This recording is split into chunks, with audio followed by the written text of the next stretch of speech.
하나님 말씀은 마태복음 8장 20절로 22절의 말씀입니다. 마태복음 8장 20절로 22절의 말씀.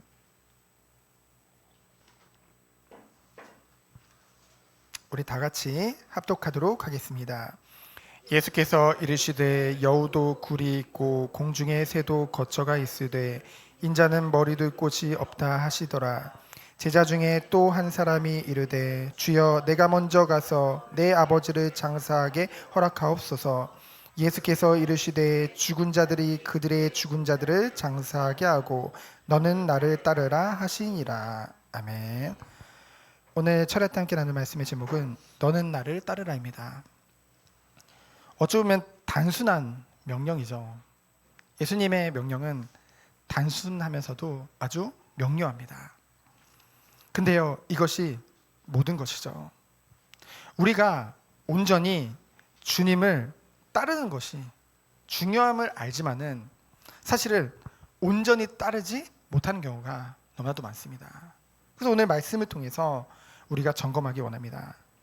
왜 그럴까요? 그것은 결국 예수가 그리스도라는 그 진리를 많이 들었지만은 저는 그렇게 생각해요. 우리가 예수 그리스도를 많이 들었지만은 정말 예수님에 대해서 잘 모르고 있구나. 왜냐하면은 예수님에 대해서 깊이 알면 알수록 우리는 모든 것을 다 내려놓고 예수님을 따를 수밖에 없다는 것이죠. 왜 그렇습니까? 하나님이 우리를 택하셨기 때문에, 하나님이 우리에게 절대 사랑을 베풀어 주셨기 때문에, 절대 은혜를 우리에게 주셨기 때문에, 절대 구원을 이 안에서 우리에게 주셨기 때문에, 그래서 우리들은 사실은 예수님을 따를 수밖에 없다는 것이죠. 근데 왜 여전히 우리는 예수님을 따른다고 하지만은 온전히 따르지 못할까요? 결국은 자기 부인이 안 된 거죠. 그렇죠? 여전히 우리는 우리를 뛰어넘을 수 없어요. 우리를 둘러싼 환경을, 우리 처지를 뛰어넘지 못할 때가 너무나도 많다는 것입니다. 오늘 마태복음 8장에 보면은 여러 가지 사건들이 나오죠. 근데 이 사건들을 통해서 결국은 하나님은 우리에게 이 간단 명료한 것을 우리에게 말씀하고 있어요. 뭐냐? 너는 나를 따르라. 온전히 따르라. 그것을 말씀하고 계신 것이죠. 그래서 첫 번째로 예수님의 치유 이적에 대해서 1절로 17절에 나옵니다. 1절을 저는 읽는데 그냥 마음이 아프더라고요. 어떤 장면이냐면은 예수님께서 산에서 내려오시니까요, 수많은 무리가 따른다고 했습니다. 그 무리들이 왜 예수님을 따를까요? 너무나도 그들에게는 많은 문제들과 어려움들이 직면해 있는 것입니다. 그러면서 예수님이 정말로 우리의 이 부족한 부분, 이 결핍된 부분, 그리고 우리에게 이 아픈 부분을 다 치유하시고 도와주지 않을까, 그런 기대를 가지고 예수님을 따르는 것이죠. 이처럼 지금 우리가 살아가는 이 세상에도요, 정말로 하나님을 모르고 죄 가운데 빠져서 정말로 주님을 바라보지 못하고 주님을 알지 못하고 죽어가는 영혼들이 너무나도 많다는 거죠. 우리가 너무나도 자주 듣는 이 진리를 몰라서 지금 죽어가는 영혼들이 너무나도 많습니다. 그들을 향해서 우리는 어떤 마음과 중심을 가져야 될까요? 1절로 4절에 보면은 문둥병자가 나오죠. 이 시대의 문둥병은요, 불치병이에요. 고치지 못하는 병이죠. 그러면서 저주받은 사람이다 라는 그런 인식이 있었어요, 사람들에게. 그러다 보니까 그들을 기피하고 다 피했죠. 하지만 예수님은 그들에게 다가갔습니다. 그리고 그 불치병을 고쳐주시죠. 이를 통해서 그 모든 불치병을 고칠 능력이 있으신 전능하신 하나님이라는 것을 나타내 주셨어요. 그리고 뭡니까? 또한 죄인을 위해서, 보통 죄인들을 기피하고 떠나잖아요. 그들을 피하려고 하잖아요. 그러나 예수님은 그 죄인을 위해서 이를 고치시는 그 예수님의 긍휼하심과 사랑을 우리는 1절로 자절을 통해서 볼 수 있죠. 그래서 예수님은 어떤 분이시냐? 우리의 더러운 죄와 그 죄가 가져온 그런 끔찍한 그런 결과들을 어떻게 하는 거예요? 깨끗이 치유하시는 완전한 치유자 되시는 예수님인 줄 믿습니다. 그래서 누구든지 예수님 앞에 나오면은 영적인 문제, 죄성이죠. 그리고 모든 육신의 질병들 다 고침을 받을 수밖에 없는 것입니다. 치유하시는 예수님이시죠. 그러면서 5절로 13절에 보면은 백부장의 종을 치유하는 사건이 나옵니다. 이것은 무엇을 말하냐? 선교를 말하죠. 선교. 이 백부장의 믿음을 통해서 뭡니까? 예수님이요 약속대로 성육신 하셔서 이 땅에 오셨죠. 말씀이 육신되어 이 땅에 오셨죠. 그리고 예수님이 이제 공생의 사역을 시작하셨는데요. 그것을 뭐라고 합니까? 이제 신약 시대라고 하죠. 이 신약 시대의 큰 특징은 무엇입니까? 우리가 지금 주일 예배를 통해서 출애굽기를 보고 있잖아요. 그 구약을 보면은 이 구속사의 모든 전개가 선민 이스라엘, 그 육신적인 그런 이스라엘 선민을 통해서 그런 모든 일들이 이루어집니다. 그 구속사가 국한되어져 있죠. 하지만 이 신약 시대의 특징은 무엇입니까? 이 복음이, 이 은혜가 세계 만민으로 확장되어졌다는 것이죠. 그래서 이 백부장은 뭡니까? 이방인이거든요. 이 이방인인 백부장이 예수님에 대한 큰 믿음을 가지고 그러면서도 겸손하고 절대적인 믿음을 보여주죠. 그래서 내 종이 병들었다고 하니까 예수님이 내가 가겠다라고 하니까 아닙니다. 저가 백부장이지만은 오라고 하면 오고 가라고 하면 갑니다. 예수님이 지금 이곳에서 선포하시면 그 종이 나은 줄 믿습니다. 그때 예수님이 그 믿음을 칭찬하시면서요. 시간과 공간을 초월해서 그 구원의 축복이 그곳에 임하는 것을 우리는 보게 되어집니다. 그래서 결국은 예수님이 이 땅에 오신 이후로 그리고 제자들을 통해서 세워진 이 교회를 통해서 하나님께서는 정말로 이방인들에게까지 이 구원의 이 은혜가 이제 전달되어지고요. 그냥 전달되어져서 끝나는 것이 아니라 많은 선교적 열매를 맺을 수밖에 없는 그 시대를 열으신 줄 믿습니다. 그럼 14절로 17절에 보면은 베드로의 장모를 이제 치유하는 사건이 일어나게 되어지죠. 그래서 우리는 이 장면을 통해서 무엇을 볼 수 있냐면요. 예수님이 주시는 그 구원은요. 이 구속사역은 점진적으로 나타나는 것이 아니라 즉각적으로 나타난다는 것이죠. 그래서 예수님이 그리스도라고 믿는 순간 바로 즉각적으로 우리에게 나타나는 것입니다. 그래서 이 구속의 사랑을 많이 그리고 많은 자들에게 예수님은 베푸시길 원하시죠. 그래서요. 예수님이 그 열병 걸린 그 장모를 치유하는 그것은요. 예수님의 그런 능력을 과시하려는 것이 아니라 지금 시대에도요. 뭔가 능력의 종이다. 내가.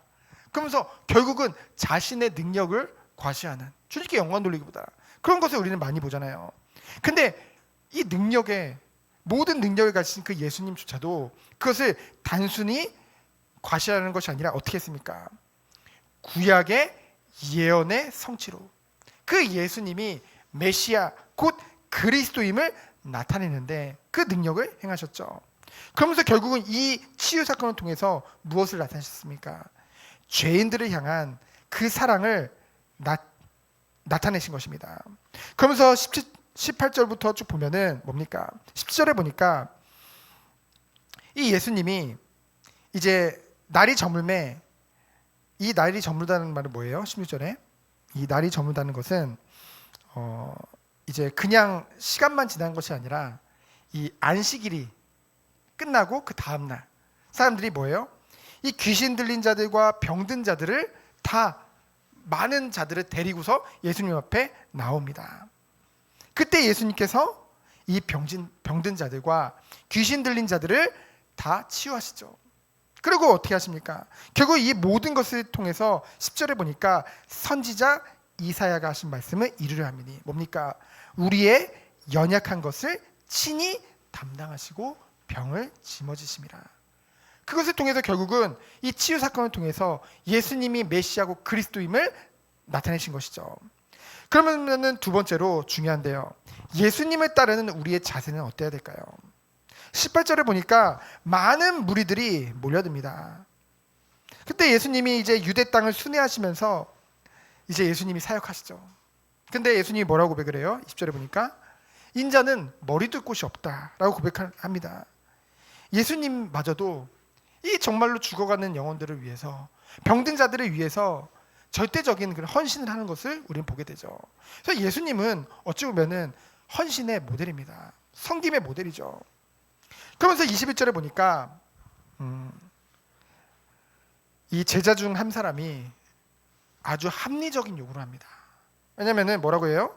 우리 아버지를 장사하게 하소서. 그 시대에 지금도 뭐 직장이든 학교든 이제 아버지 장례가 있으면 다 빼주잖아요. 그렇죠? 이 시대에도 더 중요했다는 것이죠. 어쩌면 합리적인 요구 같지만은 그 이면을 보면은요, 어떤 동기가 숨어져 있느냐? 영육 간에 모두를 놓치고 싶지 않은 마음이 있는 거예요. 그 제자가. 그래서 뭡니까? 결국은 그것을 더욱더 깊이 보면은 세상에 미련을 두고 영적인 일은 추구하는데 뭐예요? 소극적이고 미온적인 거예요. 그래서 뭡니까? 핑계만 있으면은 자기 헌신을 포기하는 사람이라는 거죠. 우리에게도 그런 모습이 있잖아요. 그래서요, 하나님이 신 예수님이 주시는 교훈은 뭡니까?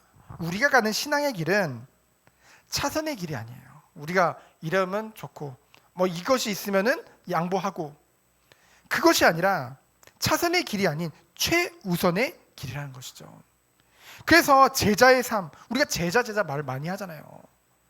근데 제자라는 게 그 사람들이 흔히 생각할 때, 그래 내가 택함을 받고 예수님이 그리스도인을 믿고 내가 하나님 자녀 됐으니까 나는 제자다, 뭐 절대 제자다, 막 이렇게 하는데요. 근데요, 성경에서 말하는 제자의 삶은 뭡니까? 다른 무엇보다 인간의 영원한 구원을, 그 구원의 축복을 가져오는 이 신앙생활이 최우선이라는 것이죠. 근데요, 구원받았다고 한다면서 우리도 알게 모르게 자꾸 안일함 가운데 빠질 때가 너무나도 많습니다. 예수님은 무엇을 우리에게 요구하십니까? 절대 순종을 요구하시는 줄 믿습니다. 왜요? 예수님이 그렇게 하셨기 때문에. 그래서 세 번째로 뭡니까? 권능을 행하신 예수님입니다. 23절로 34절이죠. 이제 풍랑을 만났어요. 그렇게 많은 이적을 보고도 제자들이 뭡니까? 두려움에 벌벌 떱니다. 그때 예수님이 그들의 믿음 없음을 꾸짖으시고 그 풍랑을 잠잠케 하시죠. 그 장면을 통해서 우리는 무엇을 알 수 있습니까? 우리는요, 예수님 너무나 우리 친근한 예수님, 우리의 친구 되신 예수님, 고백을 하다 보니까 예수님이 정말 어떤 분인지를, 그 본체를 놓치는 경우가 많아요. 그 예수님은 어떤 분이십니까? 삼위일체 하나님 중에 한 분이십니다. 그렇죠? 그 예수님은 우주 만물을 당신의 뜻대로 움직이시는, 만물이 복종할 수밖에 없는 절대 주권을 가지신 하나님인 줄 믿습니다. 그러면서 그 예수님은, 그렇기 때문에 우리는 그 예수님을 향해서 뭐 할 수밖에 없는 거예요?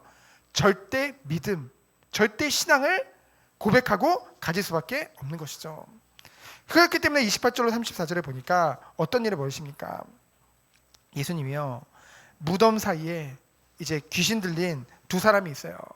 막 소리 지르고 막 자기들 몸 자해하고 아주 악한 행동을 다 합니다. 그들에게 찾아가시죠, 예수님이. 근데 그들이 뭐라고 해요? 당신은 하나님의 아들인데. 예수님 누군지도 알아요. 사단은 누구보다 잘 알잖아요, 예수님 누군지. 소리 지르면서 뭐라고 해요? 우리가 무슨 상관이 있길래 우리를 이렇게 괴롭힙니까? 왜 우리를 다른 말로 하면 간섭합니까? 여러분, 사단은 만만히 볼 대상이 아닙니다. 왜냐하면은 굉장히 영악한 존재거든요. 그 예수님마저도 시험하려고 했던 게 그 사단이라니까요. 그러니까 예수님께서 뭐라고 하십니까? 저 돼지떼로 들어가서 이 돼지떼로 들어가게 하소서 해서 그 돼지떼로 들어가죠, 걔네들이. 그래서 다 이제 몰살을 당하게 됩니다. 근데요, 그 돼지떼가 죽는 걸 보고서 그 돼지떼 주인들이 어떻게 해요? 도망가요, 그 자리를. 왜 도망갔을까요? 이 시대의 돼지는 부정한 짐승이잖아요. 우리는 돼지고기 되게 좋아하는데요. 근데 돼지가 굉장히 부정한 동물이잖아요. 그러니까 그것을 키워가지고 이득을 취하는 거에 있어서 뭔가 하늘로부터 우리가 벌을 받았구나라는 생각을 가졌겠죠. 그래서 도망가가지고 그들에게 말을 하니까 오히려 예수님을 향해서 뭐라고 합니까? 예수님이 떠나가시기를 간구해요. 그 사람들이. 이 장면을 보면서 어떤 생각이 드나요? 왜 예수님이 떠나가기를 간구했을까요? 분명히 그 귀신 들린 자를 귀신을 내어 쫓으시고 그 그리스도인 그 권능을 나타내셨는데요. 근데 왜 예수님이 떠나기를 간구했을까요? 바로 자신들에게 손해가 되니까요. 손해가 되니까 당장에 그런 그 물질적인 손해가 있으니까 예수님을 떠나기를 바라는 거죠. 이 장면을 통해서 우리는 무엇을 볼 수 있습니까? 예수님이 부자가 구원받는 것이 낙타가 그 바늘구멍에 들어가는 것보다 더 힘들다고 했잖아요. 정말로 우리가 이런 돈을 사랑하고 물질을 사랑하는 그 마음이 있으면은 이 구원의 이 축복을 누리기가 힘들다는 거죠. 그만큼. 그래서 예수님께서는 뭐라고 하셨습니까? 그 예수님의 권세로 사단 그리고 그를 추종하는 귀신의 세력을 제어할 능력이 그 예수 그리스도께 있음을 봤잖아요. 그러면은 그 예수님 앞에 이 지역의 사람들이 정말 예수 앞에 어떻게 돼요? 정말 무릎을 꿇고 우리를 구원하시기를 정말 바라야 되잖아요. 근데 그들은 오히려 뭡니까? 자신들의 물질적 손해에 급급한 나머지 예수님을 기피하는 그런 모습을 보여주게 된다는 것이죠.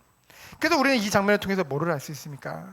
그들이 무엇을 위해서 살고 그들이 무엇을 의지하고 살고 있는지를 우리는 알 수 있는 것이죠. 그래서 결국은 예수님이 이 마태복음 8장들의 모든 장면들을 통해서 우리에게 말씀하시는 것이 무엇입니까? 너는 나를 따르라고 했어요. 그런데 우리도 알지 못하게 온전히 따를 수 없는 우리의 모습들을 점검해 보라는 것이죠. 그래서 뭡니까? 절대 주권, 절대 사랑을 가지신 그 예수님께 우리는 무엇으로 나아가야 될까요? 무엇으로 화답해야 될까요? 바로 절대 신앙을 가지고 절대 순종 가운데로 들어가야 될 줄 믿습니다. 하나님 앞에 우리는 헌신할 수밖에 없어요. 절대 헌신할 수밖에 없는 것이죠. 왜냐하면 예수님은요, 믿어도 되고 안 믿어도 되는 그런 랍비, 스승이 아니라 살아계신 하나님의 아들이시기 때문에, 그리스도기 때문에, 메시아이기 때문에. 그리고 또 예수님은 우리에게 수많은 말씀을 우리에게 주셨잖아요. 그렇죠? 그 예수님의 말씀은요, 실천해도 그만, 안 해도 그만인 세속적인 종교나 그 철학의 그 속임수, 그런 죽은 관념이 아니라는 거죠. 그게 아니라 뭡니까? 살아계신 하나님의 말씀이에요. 계시의 말씀입니다. 그리고 예수님이 우리에게 설득하려고 말씀을 주신 것이 아니라 우리에게 선포하셨어요. 그렇다고 한다면은 하나님의 은혜와 사랑을 가진 주의 자녀라고 한다면은 어떻게 해야 됩니까? 이 말씀을 따라갈 수밖에 없는 것이죠. 왜 그렇습니까? 이 예수님의 말씀이 무엇의 기준이에요? 바로 영생과 징벌을 가늠하는 기준이기 때문에. 여기서 협박을 하는 것이 아닙니다. 진리예요. 우리는 말씀을 통해서 더욱더 주님 앞에 나가야 된다는 것이죠. 그래서 우리는 복음을 깊이 알면 알수록, 주님을 더욱더 알면 알수록 그 사랑과 그 은혜에 감사하면서도 날마다 두렵고 떨리는 마음으로 주 앞에 나가는 것이죠. 그것이 성도가 누릴 축복인 줄 믿습니다. 그래서 우리는 늘 말씀을 통해서 스스로를 점검하면서 정말 우리의 소원이 무엇이 되어야 되겠습니까? 주님, 나는 어떤 상황 속에서도 오직 주님만을 따르기를 원합니다. 더 이상 나에게 매여 있는 것이 아니라 나를 부인하고 오직 주의 십자가를 지고, 나의 십자가를 지고 오직 주님만을 따르기를 원합니다. 그 고백이 우리 모든 성도들이 있기를 예수 그리스도 이름으로 축원드립니다. 시간 기도합니다. 하나님 감사합니다. 주님 다시 오시는 그날까지 정말 우리가 기도하며 온전히 주님만을 따르는, 말씀만을 따르는 우리 모든 성도님들로 주께서 축복하여 주옵소서. 살아계신 예수 그리스도 이름으로 기도합니다. 아멘.